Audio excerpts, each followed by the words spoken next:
¿Qué tal, amigos de Juego de Cuatro? Nueva charla con un protagonista y de los grandes, de uno de los mejores equipos de España y, por qué no decirlo, también del mundo. José González, entrenador del Pozo Murcia. ¿Qué tal? Hola, muy buenas. Muchas gracias por la invitación y muy contento de estar por aquí. Oye, este inicio, aunque esta entrevista creo que saldrá aquí unas semanas o unos días, este inicio creo que inmejorable prácticamente, ¿no? Del equipo.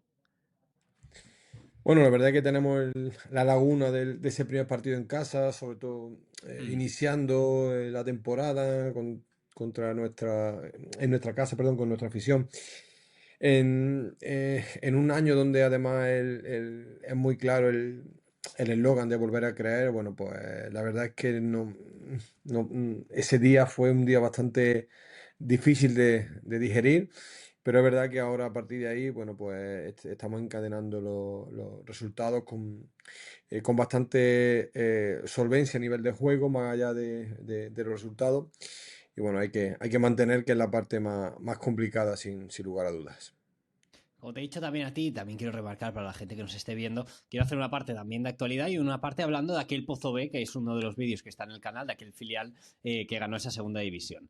Pues volviendo a este eslogan que has mencionado, oye, ¿ves a la afición más motivada o tu entorno con este equipo después de unos años bastante duros que también quiero hablar de ellos? Bueno, la verdad que sobre todo el último partido en casa con Inter, creo que la gente se divirtió más allá del marcador, ¿no? Vio un equipo que le representa, que ilusiona y ahora, bueno, hablamos un poco de eso en el partido de Manzanares, que uno de los objetivos que tenemos como equipo nosotros, más allá de los títulos, que todo el mundo quiere ganar títulos, es llenar el palacio, ¿no? Y una gran parte depende de nuestro desempeño en la pista y por lo tanto en el día a día, ¿no? Entonces, bueno, creo que a la afición tenemos que mimarla mucho a través de nuestro juego, a través de, obviamente, de las victorias y desde ahí volver a recuperar pues esos llenos históricos que se han vivido en el palacio y que hace tiempo pues que no se suceden. ¿Por qué crees que ha perdido esos llenos, esa ilusión la afición? ¿Crees que ha sido, sé que es una posición difícil la tuya también, al ser entrenador tampoco tienes que responder a todo ello porque hace mm, un año o menos de un año ni siquiera estabas en el club, pero ¿por qué el equipo o la afición ha perdido esa ilusión en todos estos años? Bueno, me imagino que no habrá un solo factor, ¿no? Pero bueno, básicamente entiendo que es por la falta de consecución de títulos, ¿no? Durante muchos años se han llegado a muchas finales sin conseguir el- el campeonato y ha habido otra fase de temporada donde ni siquiera se han tocado esas finales. Pero bueno, por ejemplo, el mismo Diego Justosí jugó 7 finales, que es muy complicado con el nivel que hay, pero nunca tuvimos la suerte, entre comillas, de que cayese la moneda de cara para nosotros. Y principalmente yo opino que ese es uno de los grandes hándicaps. Además, obviamente, de que, bueno, que cada vez hay más deporte, hay más oferta. El Real Murcia es un club que tira mucho. El Lucan está haciendo las cosas muy bien, tanto en baloncesto como en fútbol. Bueno, pues cada vez hay más oferta y tú pues tienes que generar un espectáculo acorde con lo que representa el deporte de hoy día para que la gente no venga solo a ver fútbol sala, sino que venga a pasárselo bien. Me importa muchísimo, le doy mucha importancia al tema de las finales, porque hablando con un amigo que tengo de allí de Murcia, aficionado también, de estos que es fiel a ir a ver al Pozo, me decía, estamos muy ilusionados con este equipo, con este proyecto, pero hay una losa detrás de perder esas finales, ¿no? Y hay gente que ha ido a muchas finales, ha perdido copas, ha perdido ligas. Entonces, sé que no hay una respuesta quizá clara, pero ¿cómo se quita toda esa losa de equipo que pierde finales? Porque no es una cosa, parece que sea de proyectos, porque lleva pasando durante muchos años, ¿no? ¿Cómo se quita eso? No sé si tienes una solución, es muy difícil. Obviamente no hay nadie, no creo que haya nadie que tiene una varita mágica, ¿no? Yo confío mucho en el proceso, ¿no? En que para ganar hay que perder muchas veces y que, ¿por qué no? Estamos en ese punto, ¿no? De jugadores que han perdido muchas veces y si han perdido es porque estaban ahí y que es muy importante reconocer también que tiene mucho mérito llegar hasta ahí Y a partir de ahí que haber perdido nos dé esa experiencia para los momentos cumbre de la temporada seamos capaces o estemos más cerca de ganar. Pero basado todo en la preparación, tanto a nivel técnico-táctico como por supuesto a nivel mental, ¿no? De aprovecharnos de todas esas experiencias que hemos ido adquiriendo durante estas fases de derrota en momentos puntuales e importantes.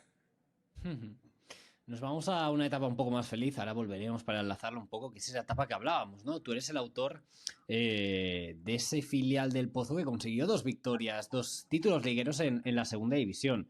Después de tantos años, porque estuviste 7, si no he calculado mal, al frente de ese filial, ¿cómo recuerdas ese gran proyecto y sobre todo esas 2 victorias? Porque ganar con un equipo, bueno, es que convertiste un equipo de segunda división, de filial, en un equipo de primera que no subisteis porque evidentemente estaba el primer equipo en la máxima categoría.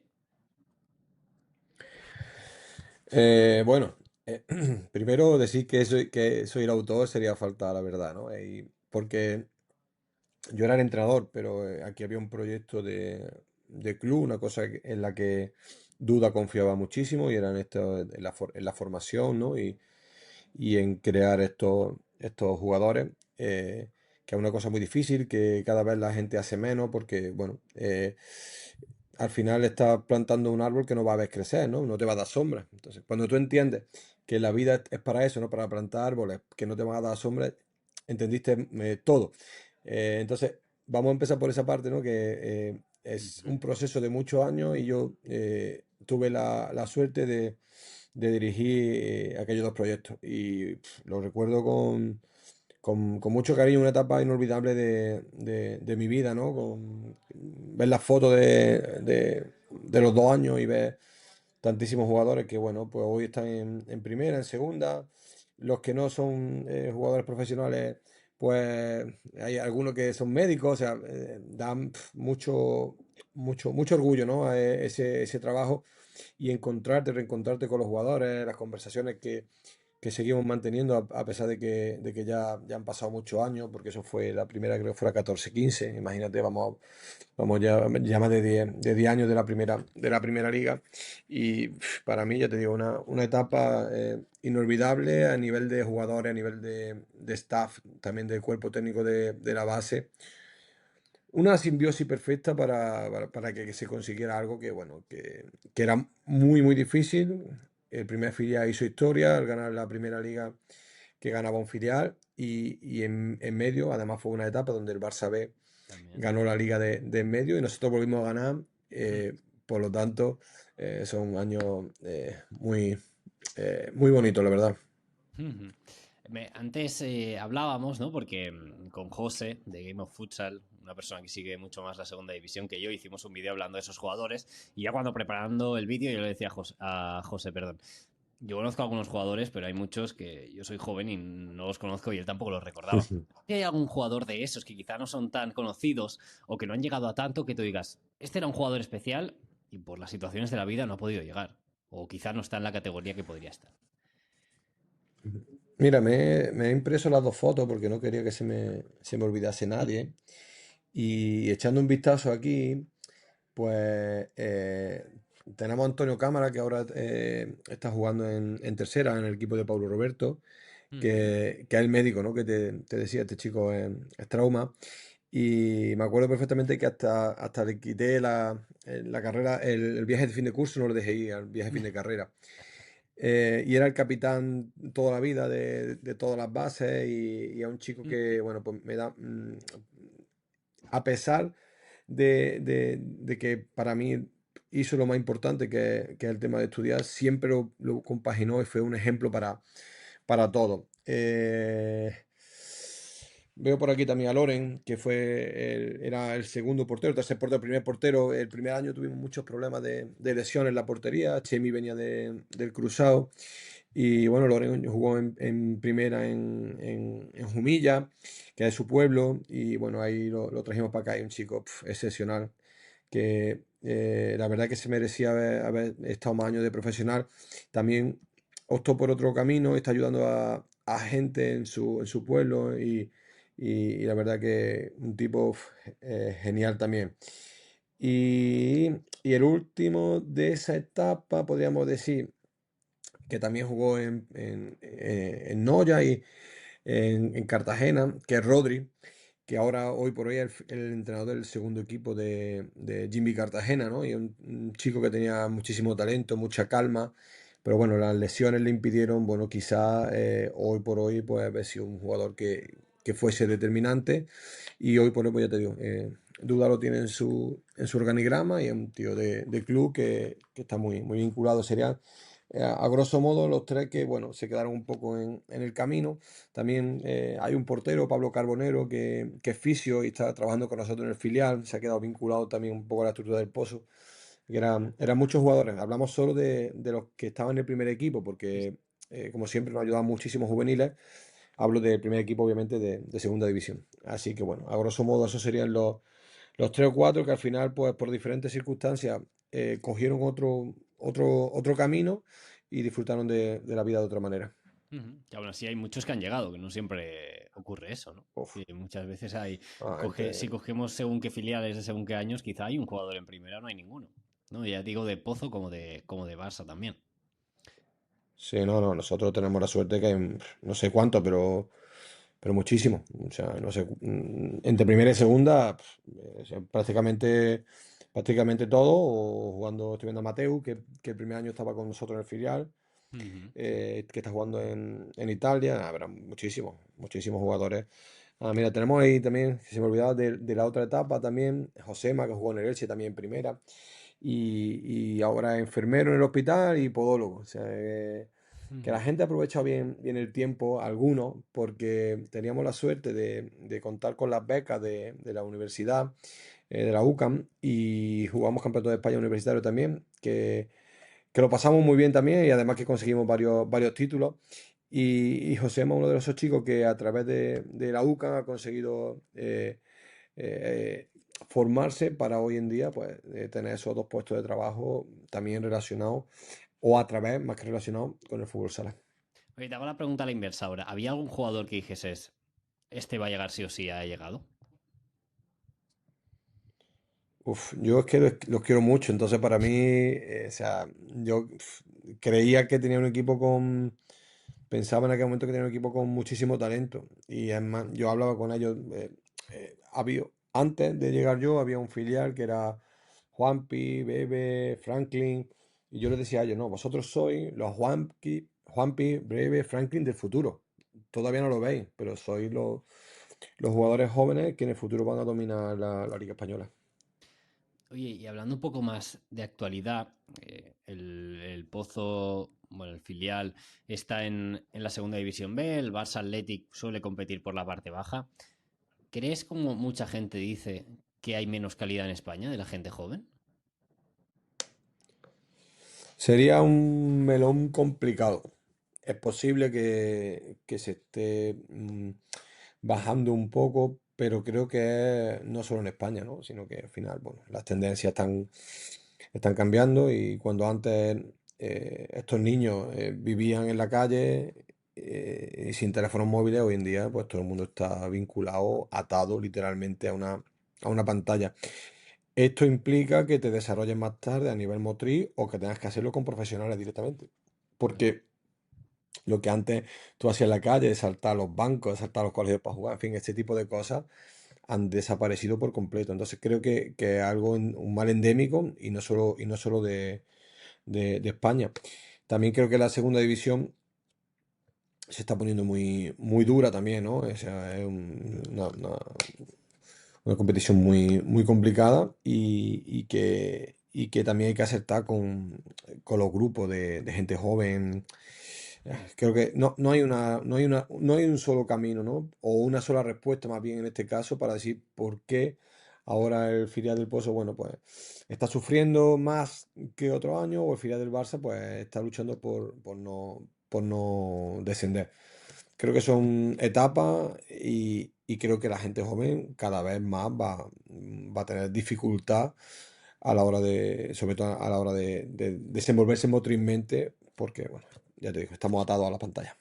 Ujú. No, pero me parece importantísimo que tú, has sido una persona que has estado con gente joven durante 7 años hasta el 2020, que es, sí, 2020, justo antes de la pandemia, digas eso, ¿no? Porque a veces se habla mucho porque sí, de decir hay menos calidad, pero también hay que señalar qué motivos, ¿no? Hay detrás de todo eso, porque seguro que hay, y me parece bien que los expongas de esta manera también.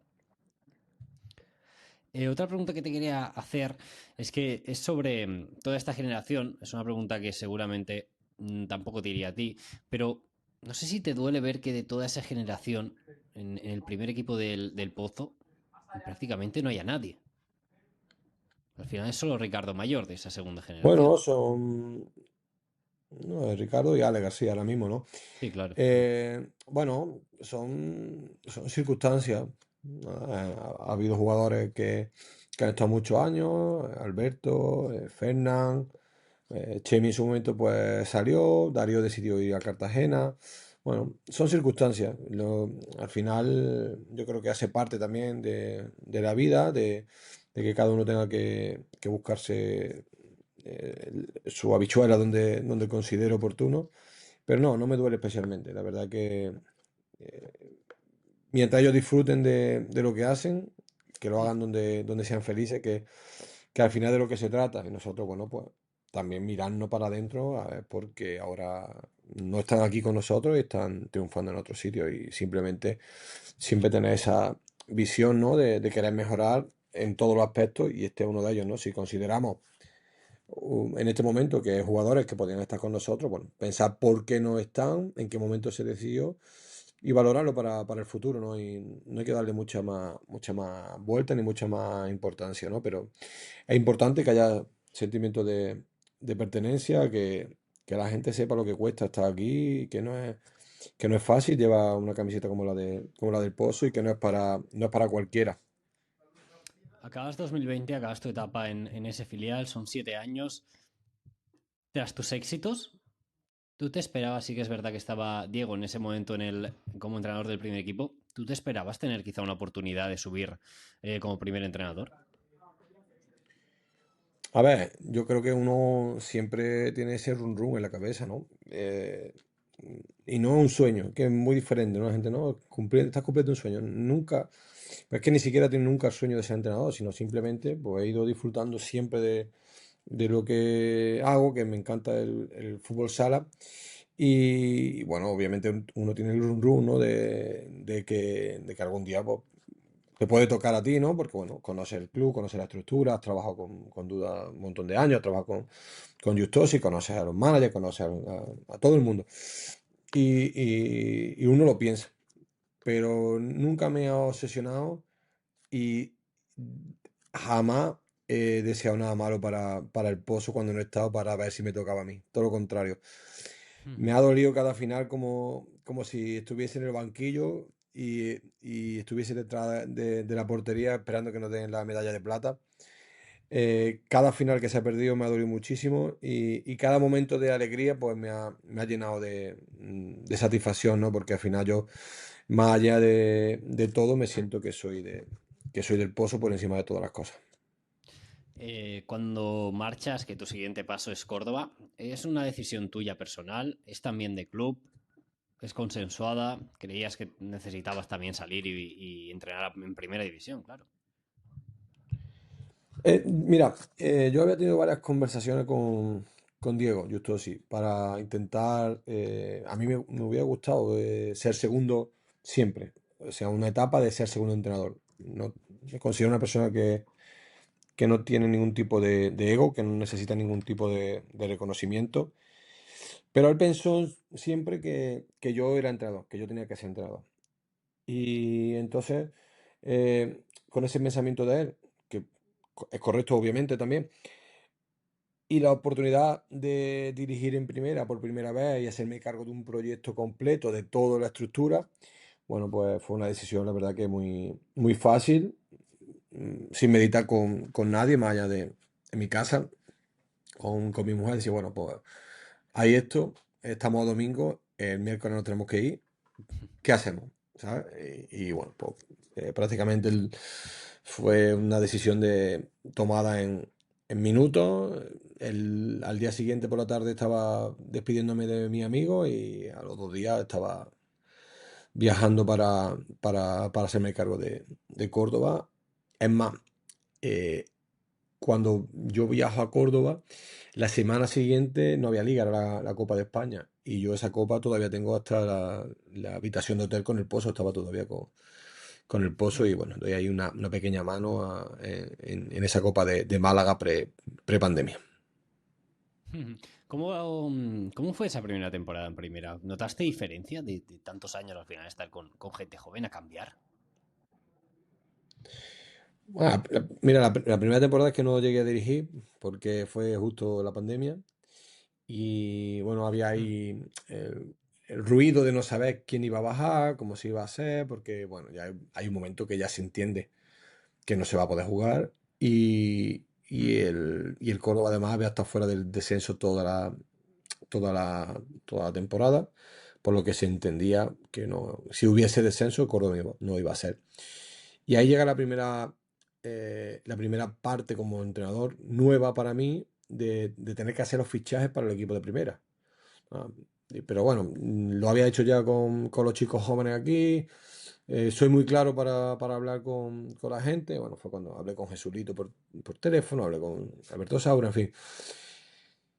Y mm. luego, obviamente, a nivel de gestión cambia mucho, cambia mucho. Y de objetivos, porque hay una responsabilidad en Córdoba muy grande eh, de pasar de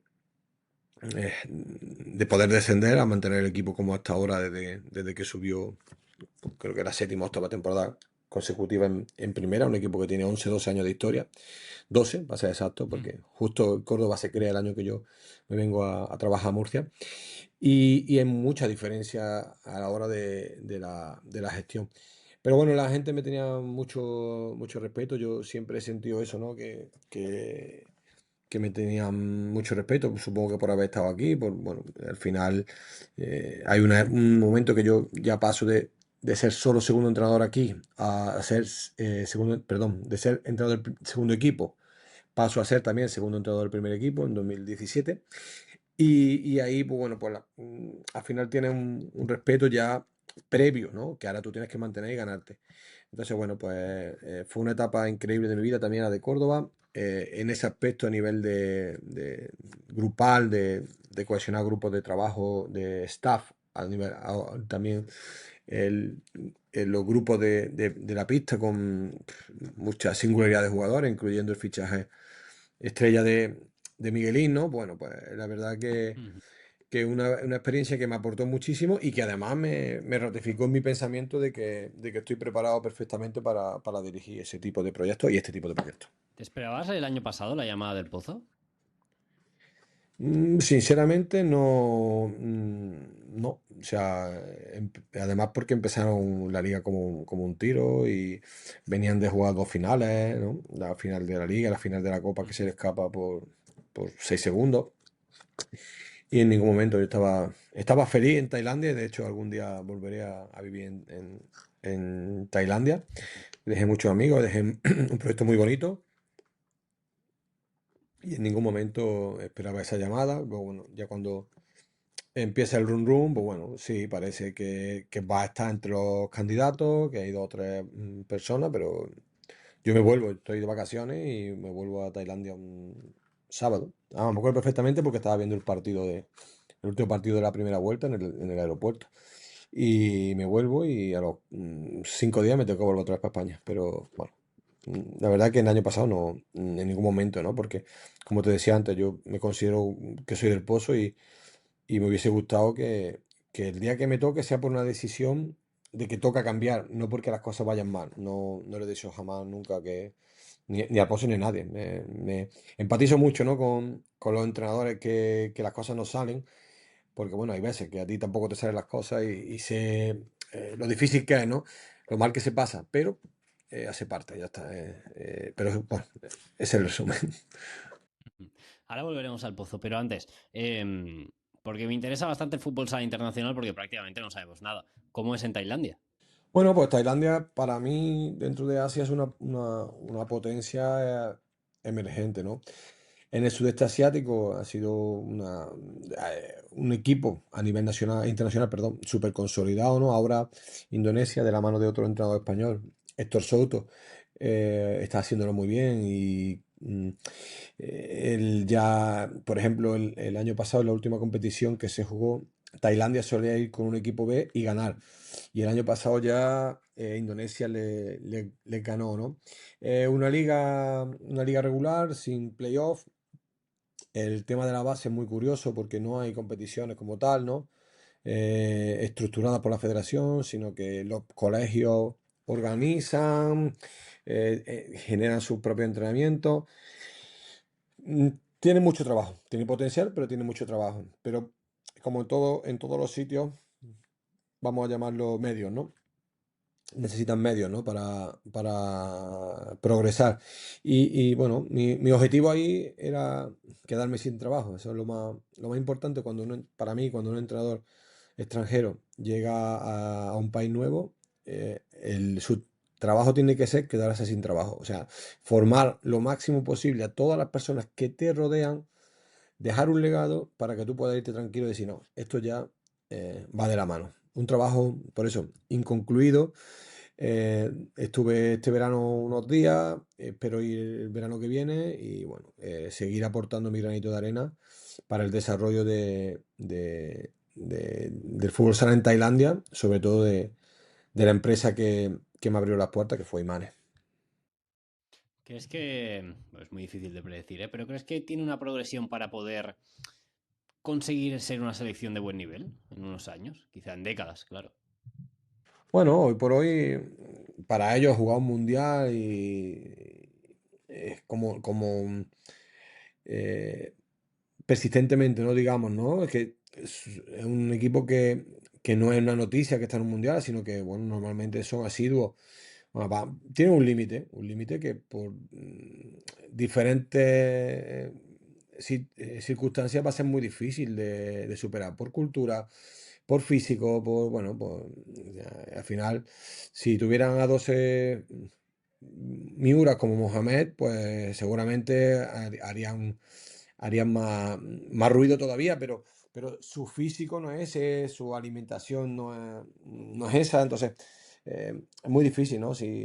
Pero, por ejemplo, a mí me sorprende ahí, ¿no? De que tú veas a los niños que hacen Muay Thai y es un escándalo ya cómo están a nivel físico desde que son chiquitos. ¿Se podría esa mentalidad de los niños que entrenan Muay Thai pasar a otro deporte? No lo sé, porque es muy cultural, ¿no? Pero si esos niños que hacen Muay Thai se ponen así de fuertes desde muy chiquitos, se enseñan a jugar fútbol sala con esa potencia física, pues obviamente sería una selección que daría mucho más trabajo. Para mí su objetivo tiene que ser siempre jugar mundiales e intentar plantar cara a las selecciones más importantes de Asia, que bueno, en este caso serían Irán y Japón. Ujú. Cerramos paréntesis ya de Tailandia, nos vamos al pozo. Llegas en enero, prácticamente febrero. Te pones a trabajar con el equipo después de la marcha de Dani Martínez, hasta entonces entrenador. Em, ¿Qué te dice el club cuando te reúnes con ellos?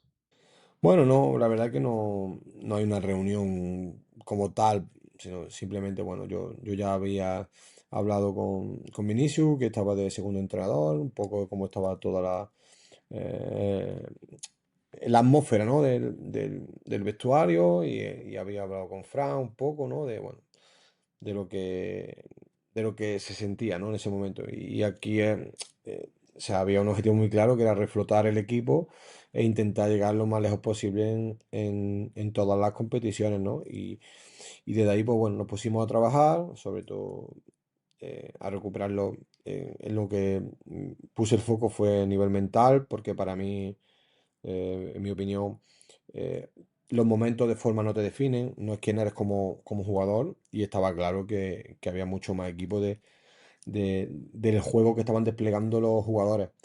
Entonces desde ahí he intentado buscar la tecla, bueno, pues, para intentar empezar a ganar partidos y sacarnos ese miedo escénico que había cada vez que jugábamos, ¿no? No fue fácil, Y bueno, de hecho, la eliminación de la Copa en nuestra casa, pues en el primer partido, pues fue dura. Y por más que luego conseguimos llegar hasta la semifinal, hasta forzar el tercer partido, no, no había más batería. O sea, llegamos con mucha carga en todos los sentidos, ¿no?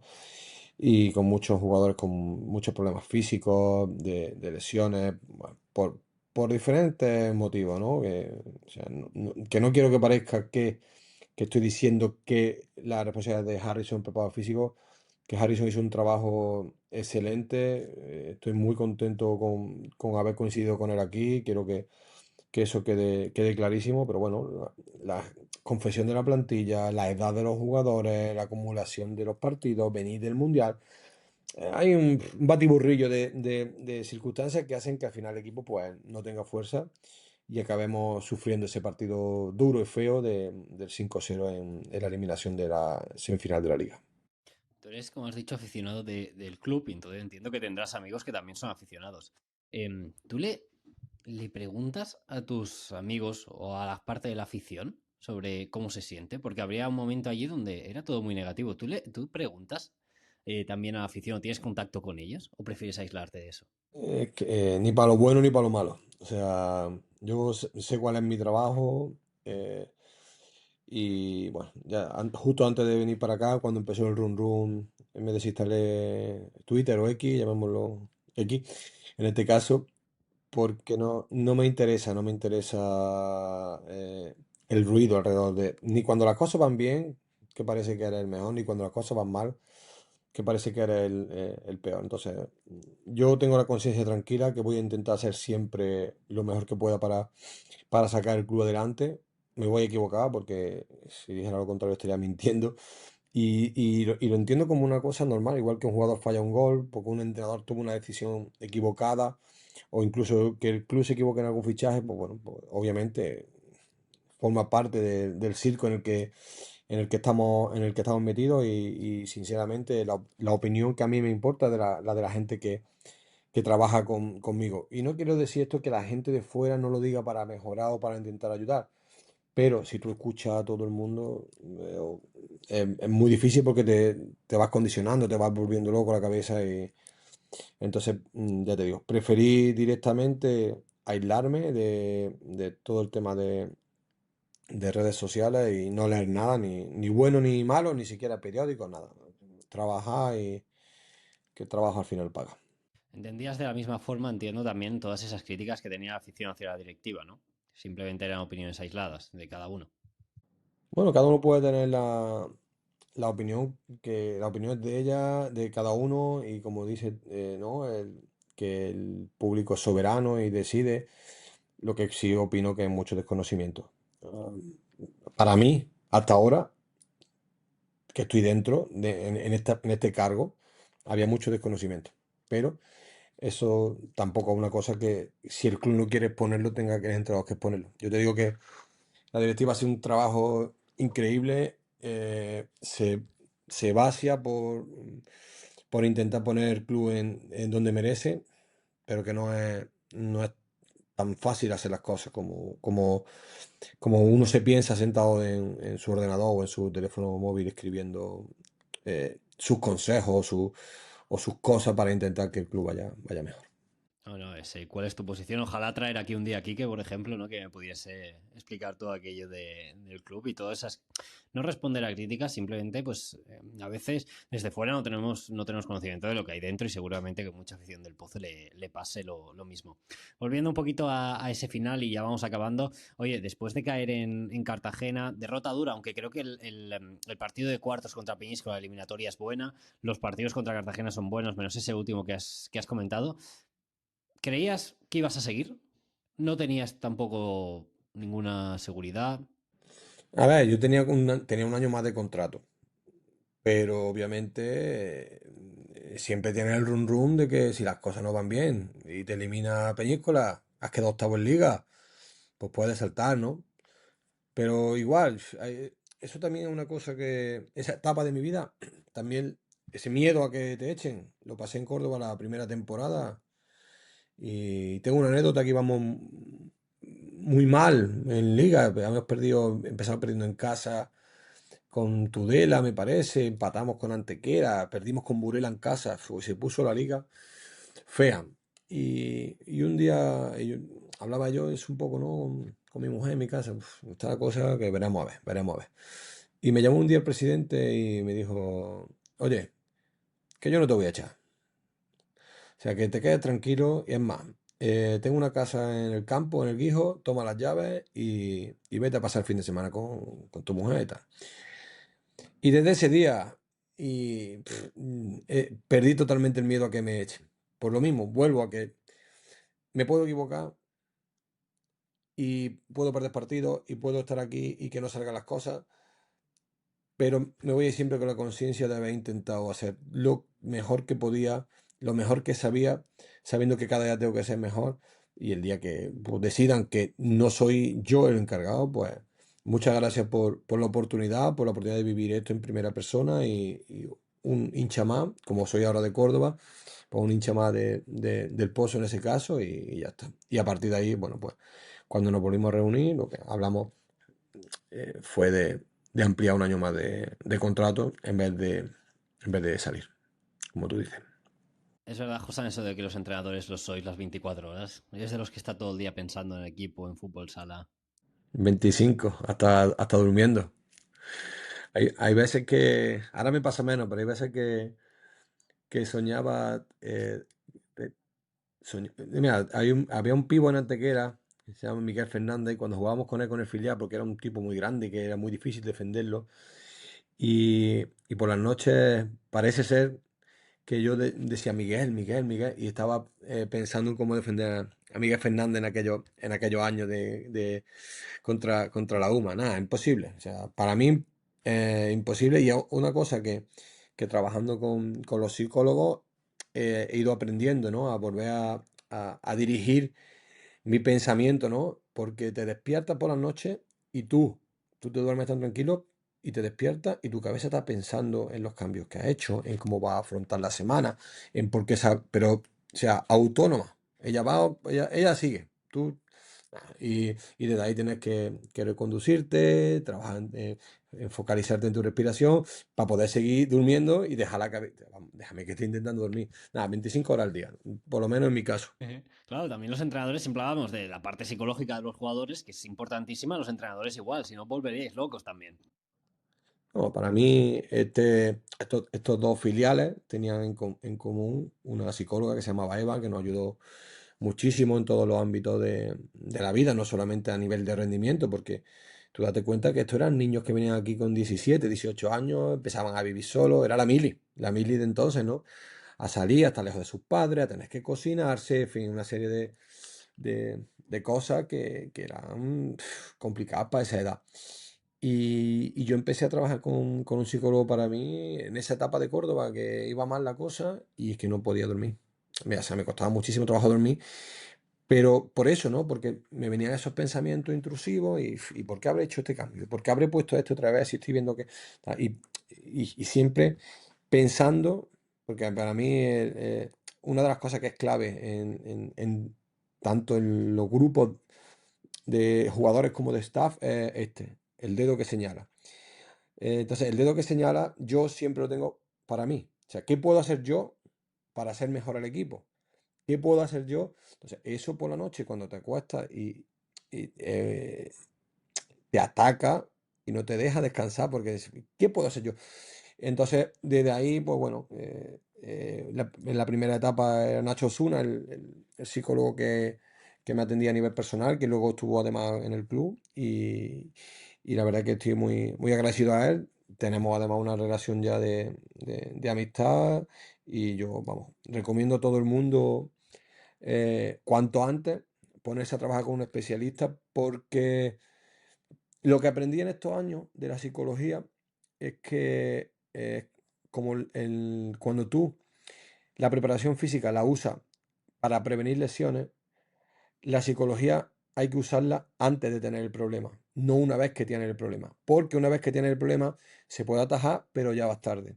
Entonces los psicólogos te van a dar herramientas que tú ni conoces para cuidarte y no llegar a esa lesión, ¿no? En este caso mental. Entonces, bueno, para mí es una herramienta fundamental y aprovecho para agradecer a las tres personas que han trabajado conmigo en el deporte, Eva, Nacho y Roberto, que para mí es una herramienta, ya te digo, indispensable.